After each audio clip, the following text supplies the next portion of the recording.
welcome and welcome back to Quilting Beauty and Books, my corner of YouTube. I pray that you and your family are all doing well today and that you enjoy today's video. In today's video, as you can tell, this is my month of January wrap-up for the books that I read. Now, I'm going to tell you, some of these books I could not just flat out tell you everything that happened in those books because I didn't want to feel like I was giving away the story. I have yet to learn how to do that. But yeah, these are some books the books that I read in January, and I absolutely loved every single one of them. I'm trying to think. Yeah, there was none that I did not like. I even talked to you in this clip about one of the devotionals that I done, which was Stronger Than a Struggle. Oh my goodness, amazing. I hope you enjoy these clips. I did get everything done pretty much that I wanted to do in the month of January.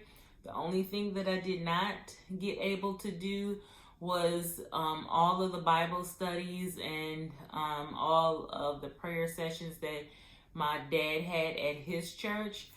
But yeah, I tried my best to keep up with everything else that I planned on doing. So without further ado, here are my thoughts on the books that I read for the month of January. Daughter of Rome by Tessa Afshar. Guys, I really did like this book. I have my notes here, so if you see me looking down, I want to make sure I hit these points. This book is about the relationship between Priscilla and Aquila, or Aquila, as most of us probably say it, but in this book it's pronounced Aquila. I love their relationship. Priscilla starts off as a single woman who has a brother who is treating her like a slave due to the fact that he does not like how she was brought into the world. And then you have Aquila, a Jew, honey, who is serious about his culture, and he is not going to stray. He is ABZ, okay? He is serious about his faith.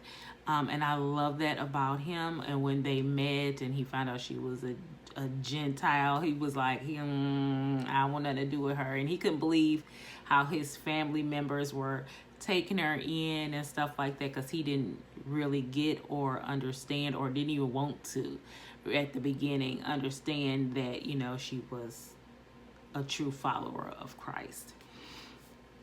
But yeah, and then also touched on how truth can hurt. Oh, Tessa wrote that so beautifully. Like you give your heart to someone, and of course you have, people have secrets, and when entering into any kind of relationship, you want them to know your truth. And it was written beautifully, and how sometimes with the truth, a person might need to step back and to assess. I love how she wrote that. One of my favorite parts of this book was a fake fight scene. It was hilarious. It was to throw people off from what was really happening, or what they were really trying to do. It was hilarious.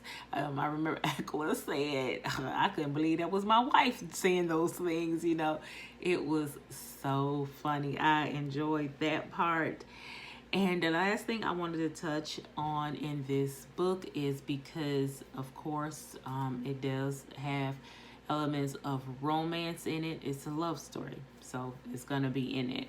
Tessa wrote a beautiful love story.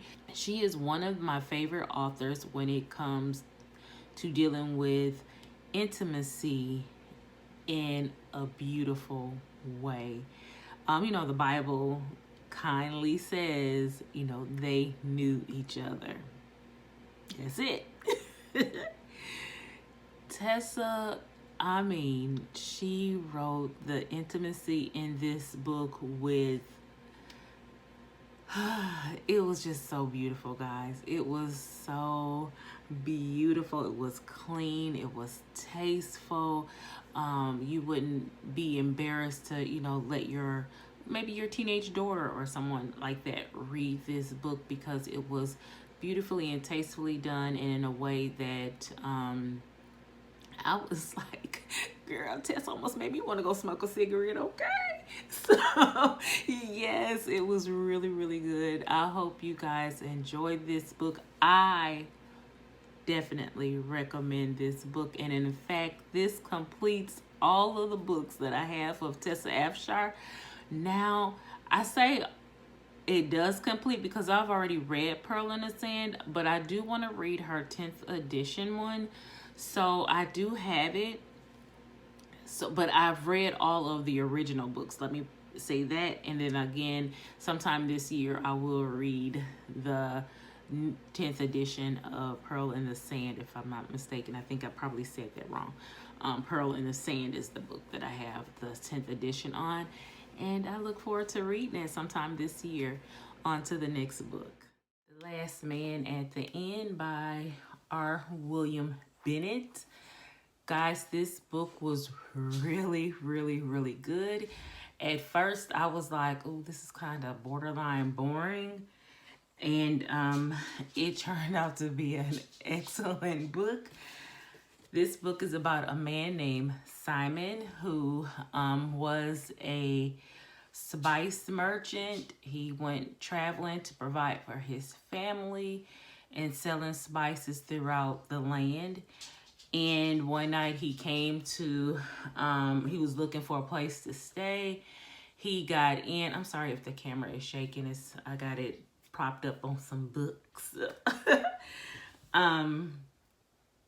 He went and found a place at an inn. Actually, someone was getting kicked out, and he was like, hey, can I get that room? And the guy was like, yeah, come on in and stuff like that. He went and got himself ready. They was about to prepare to sit down and eat. Then there was this knock at the door, and at the door was this man and a pregnant woman. And, he was like, can you please give us a room? You see her condition. And he was like, no, we just gave our last room away. Now, Simon, he can see that woman and that man is at that door, and he can see what condition she's in. And he's just looking, and he looked back down, and his plate was like, shoot, I'm tired of sleeping outside. I'm tired of sleeping with the animals. Shoot, I deserve a nice night and a good meal. So, that was his attitude. And the guy sent him on the way. And he felt kind of, some kind of way. So he's the kind of guy that before he goes to bed, he likes to wind down. And he winds down by going for a walk. Well, when he was out going for a walk, he is... something is catching his sight, and he's like, what the heck is going on over there? And he sees people at this cave, and then, he felt something kind of weird going on in the atmosphere. He was like, look, I must be tired.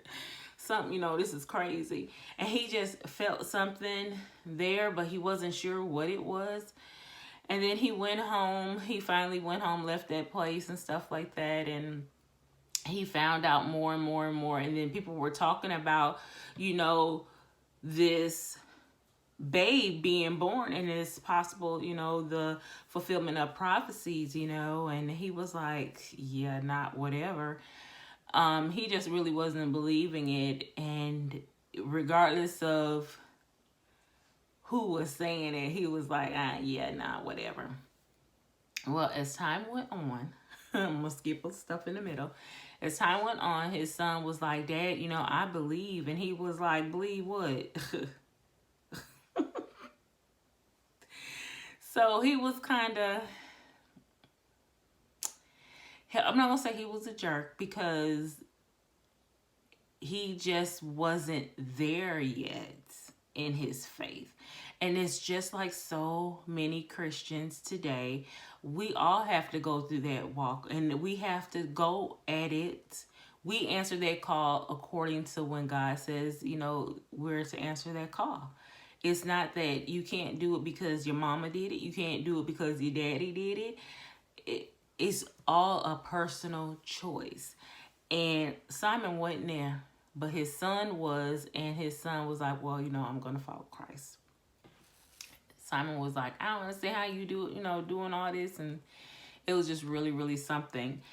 And then it was one day that he got he felt this, he felt the unctioning of the Holy Ghost, the Holy Spirit. And he was like, is this what you guys felt?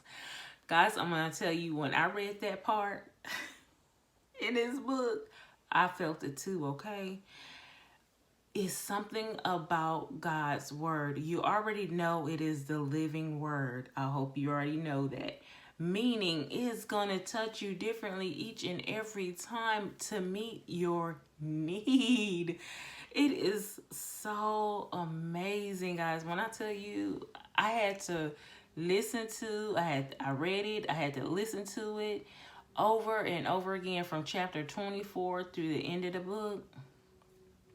I'm telling you, it was mind-blowing because I was like, yes, Lord, yes, Lord. It was so good. And it was just an amazing journey to follow because it replicated so many of our, actual walks with Christ, getting to know him and getting that feeling and the one, and once you get it, how you're going to continue that walk. And he went on at the end talking about, discipleship and stuff like that. What makes a disciple? Because not everybody can just drop everything that they have or who they have to go follow Christ. Some of us are called to do it right where we are. And it was just an amazing book. I highly, I won't say wholeheartedly recommend this book to each and every one of you. I will give it to people who are not saved, but I'll also give it to those who are saved that need a refresher to remind us of our journey, because every one of us come from different walks of life. And also as a reminder, like for me, I was recommitting myself, so it was just a really, really good book, and I do wholeheartedly recommend it. Firestorm by Nancy Mehl. Guys, I really did like this book. It puts me so in the mind of BAU, Criminal Minds and stuff like that. And I love those kind of shows, NCIS and all that kind of good stuff. So, I was like, yeah. It was about, again, Kaylee Quinn. This is the book number 2, if I didn't mention it in the Kaylee Quinn Profiler series. Again, Kaylee and Noah were from book number 1. This time, Kaylee is going home to help her brother with their ailing mother. And, of course, if you read book number 1, you have learned that Kaylee and her mom are on rocky ground, on rocky terms. And ooh, mom made me want to just reach through that book and just grab a hold of her in between the lines, okay? She was a mess. Ugh. But while she was there, some things started to get a little bit suspicious to her about some fires that were going on. And it was just, Nancy took you in, from the first paragraph. She had me drawn into this book. And it was funny how how she set it up. Because last time I was able to figure out who it was. But then in this one, I was like, that would be so, crazy for them to bring somebody back into, from a situation. And it was just really, really weird. But I was shocked, and then I was like, okay, I can see it. And just like in book number 1, I hated the reasoning. I think the reasoning for why people do things could be so much more, But honestly, if I think about it, it's just like how people really are. I mean, when they commit a crime, they be like, well, why did you do it? Because she looked at me wrong or something stupid like that. I'd be like, dang on. So it goes along the lines of that. But I enjoyed it. I needed this book to get me out of a little something that I've been going on in since November, I want to say. You guys know when I stopped recording. But I feel like I'm back. So yeah, but I want to touch up on another book right quick that I'm reading. Actually, today is going to be my last day reading it. I'll be finished with it, so I might as well going to tell you about it right now. And it is by Havilah Cunnington. I think I said her name wrong when I talked about my January goals. It's Havilah Cunnington. I mean, and I started following her. If this camera is shaking, because, you know, I got it, you know, bootleg rigged all up on my books and stuff. And I'm shaking the table. Let me get off the table. I started following her on Instagram. I mean, I am a stand for Havilah, okay? And the book is called Stronger Than the Struggle, Uncomplicating Your Spiritual Battle. If you don't have this book, I need you to get this book, especially if you're dealing with things in your past or your mind. I know I haven't read it yet, but I do have it, Battlefield of the Mind by Joyce Meyer. But this one, she talks on different points and gives example after example after example, making it so personal and making me relate so much more to her. And that is why I love this book. But unbeknownst to me, I know this wasn't nothing but the Holy Spirit leading. I paired it with this book by Priscilla, Shirer, this Bible study, and they're both talking on the same thing, your peace, your, you know, the importance of the armor of God, and this keeping this battle.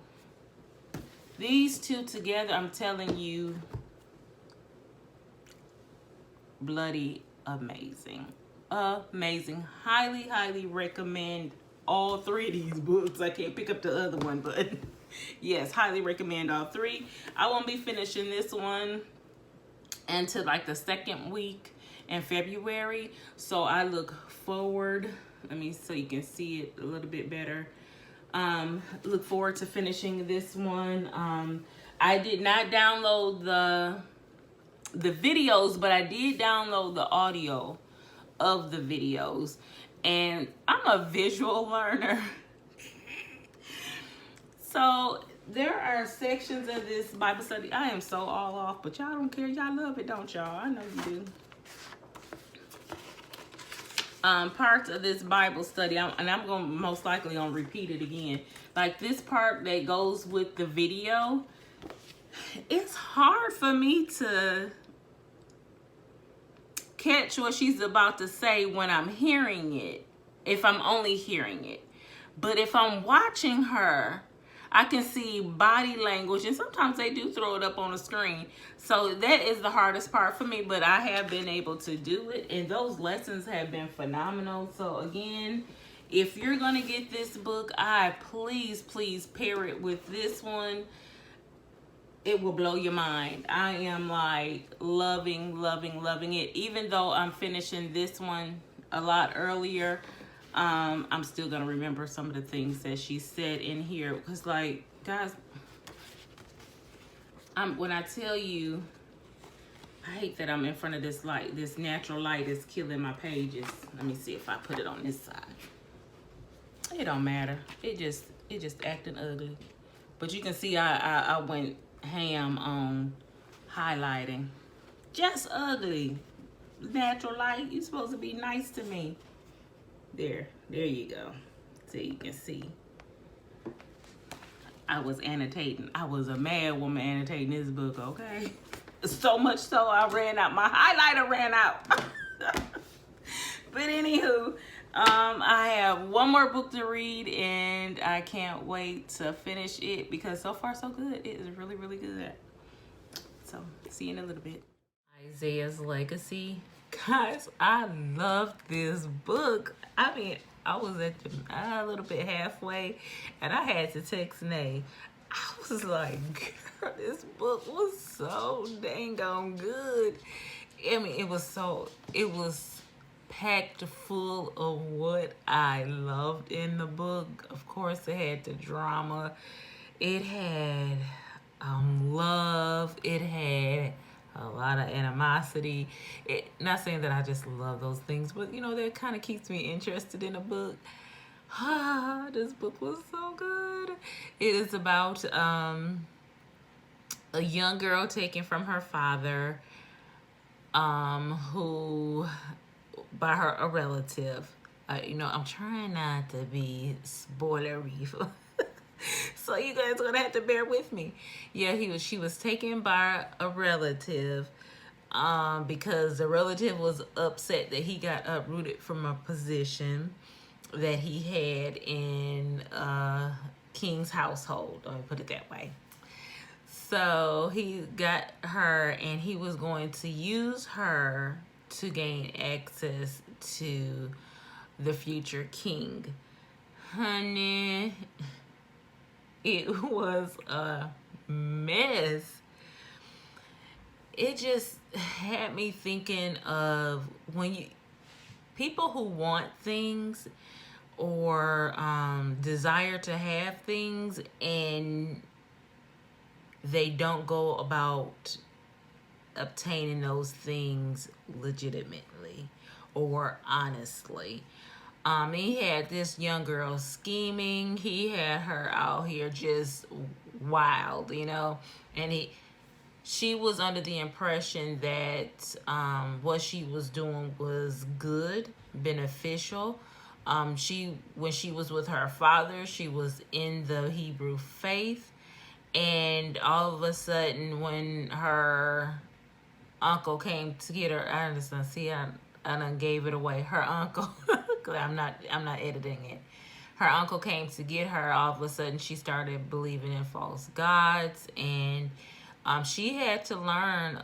She had to go through a lot to get back, you know, her faith. You know, for her faith to be restored, and it was just really, really good. I'm trying my best to think of a way to tell you guys about this book without telling you so much of it, or any of it, actually. But I'm going to tell you this part. Mesu created an awesome primary character, a male character. This is the first time I read a book that had the main character be autistic.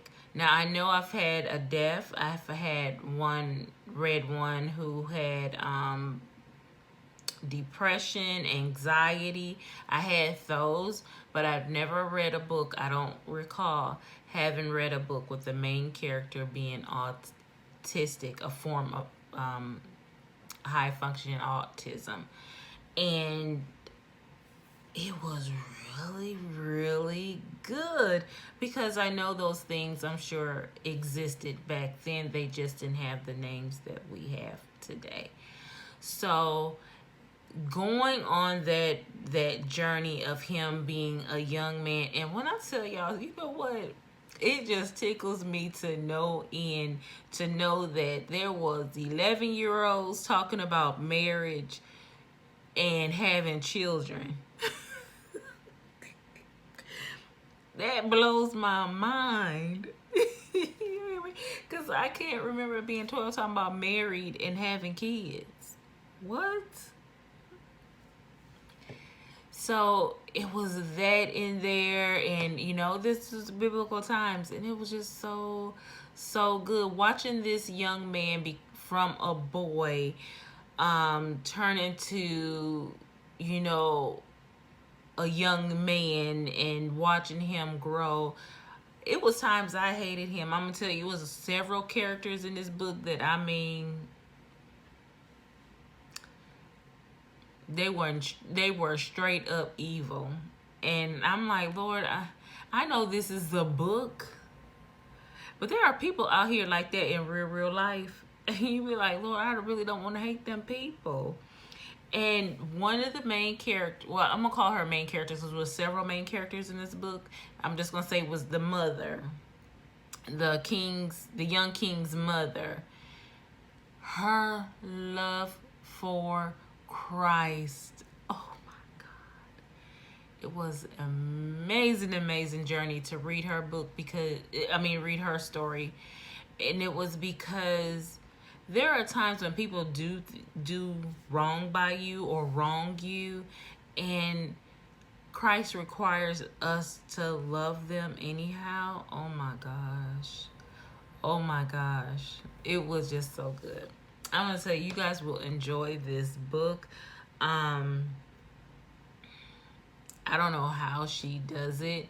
She, like Nay said, she is not, I'm talking about Mesu, is not afraid to take the ugly that's in the Bible and just write a beautiful story around it. I'm like, I love Mesu for that. And I remember reading my very first book from her, and I was like, she's my favorite author of all time because she writes how, I'm gonna not just say my heart, I'm gonna say your heart too, because you know you like that too.